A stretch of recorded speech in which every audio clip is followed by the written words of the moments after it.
So what do you do when you're scared of your wife? Now, before you say, not me, I'm not scared of my wife. Let me ask you this. Do you ever walk on eggshells?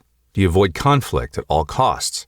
Do you get anxious when she gets upset or disappointed, or maybe she's just really being direct?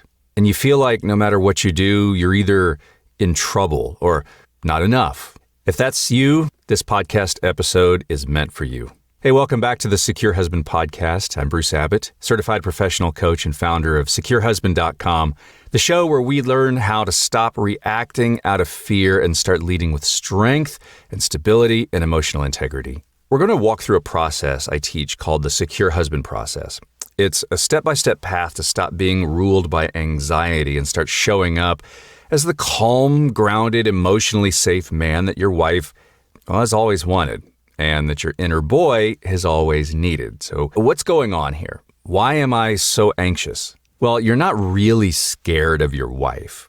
You're scared of what gets activated in you when she's upset and when she's being intense and she doesn't approve, especially if she pulls away, withdraws, gives the silent treatment.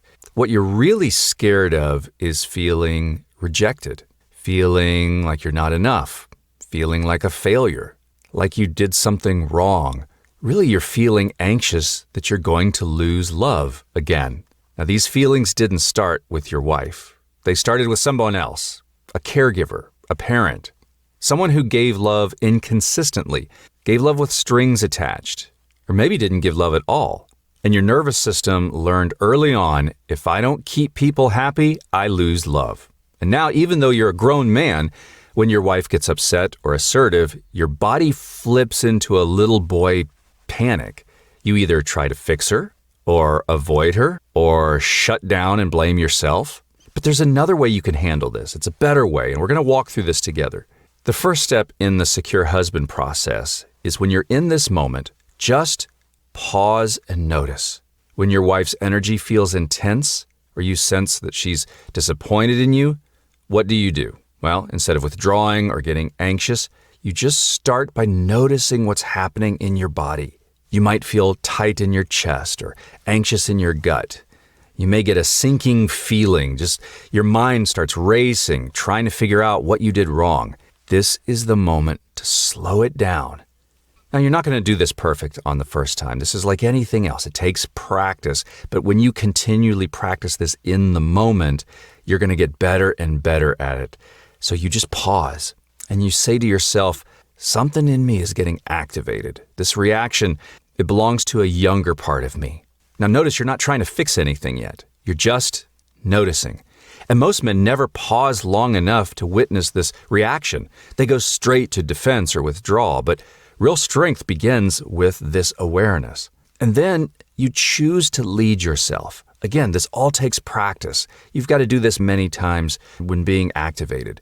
This is where you decide, I will not abandon myself here. I will not let this scared part of me run the show. And you breathe. Breath work is very important. We're going to do some future episodes on breath work. There's a lot of great breathing techniques out there, Wim Hof and some of the others.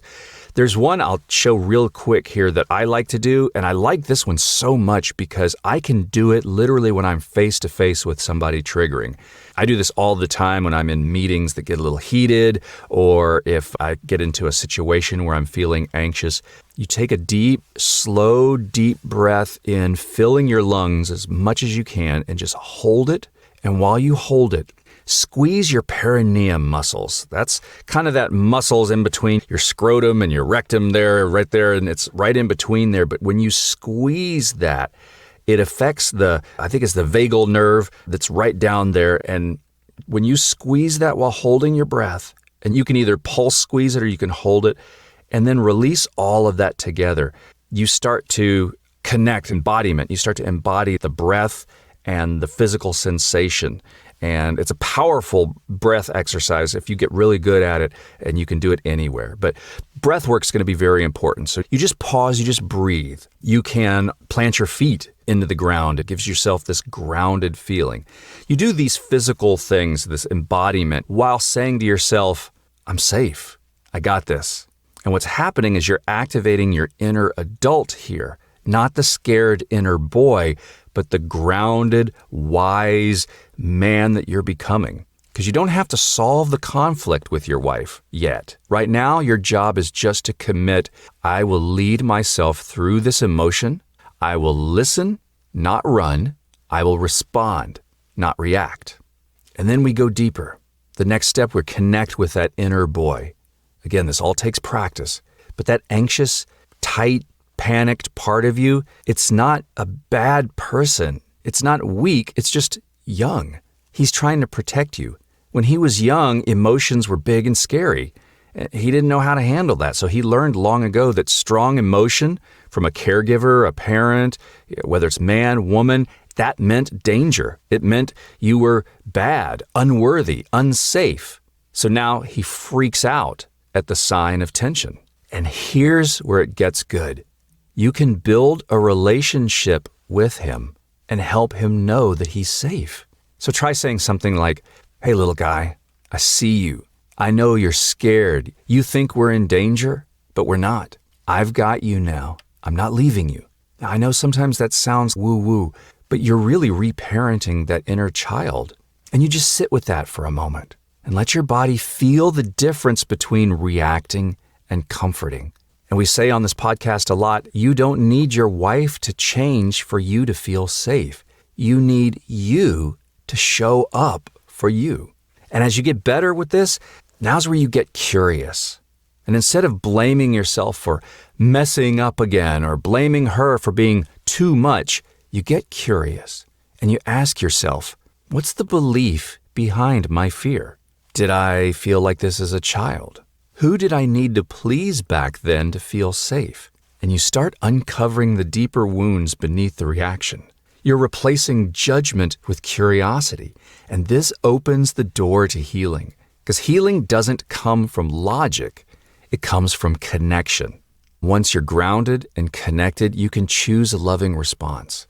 Not loving just towards your wife, but loving towards you. So a loving response might be like, you're allowed to feel safe, even when she's upset. You don't have to fix her feelings. You're not in danger. You're still worthy. You're still loved. Those are some of the responses that will go through your mind as you practice this. And once you've responded to yourself with love, then and only then can you show up for your wife without fear. And then from that calm, connected place, you can say to your wife, hey, I hear you. That wasn't my intention, but I want to understand. Or you can even say, hey, this feels intense to me, but I'm here. Let's talk through it. You're not shrinking or defending. You're showing up secure. You're becoming the secure husband. And then this allows you to take action as a secure husband. And that means you no longer avoid your wife's emotions. You're no longer making yourself small to keep the peace. You no longer base your worth on how happy she is with you in the moment. You're acting from security, not fear. And those actions might be setting healthy boundaries without guilt, or letting her have her feelings without needing to fix them. Speaking your truth calmly, even when it's hard. And yeah, that might ruffle some feathers. But trust me, your wife doesn't want a man who caves. She wants a man who can hold his center even when she's spinning. And the more you become that man, the less you'll fear her because you've stopped fearing yourself. This might hit close to home, but I want you to know this. You're not broken. You're not weak. You're just carrying old wounds that haven't had a safe place to heal. And now you are that safe place. That's what the secure husband is about. Becoming the man who leads with presence, not panic. Who leads with confidence, not control. With love, not fear. If you want help applying this in your own marriage, check out securehusband.com. I work with men just like you every week, helping them go from anxious and reactive to calm, confident, and connected. You don't have to keep walking on eggshells. You can learn to lead your marriage with strength, compassion, and courage. I hope this podcast has been helpful. If so, please give it a review, hit that subscribe button, like it, share it with somebody who you think might need to hear this message. Visit securehusband.com for more resources and to book one-on-one coaching. And I'll see you again on the next Secure Husband podcast. Thanks for listening.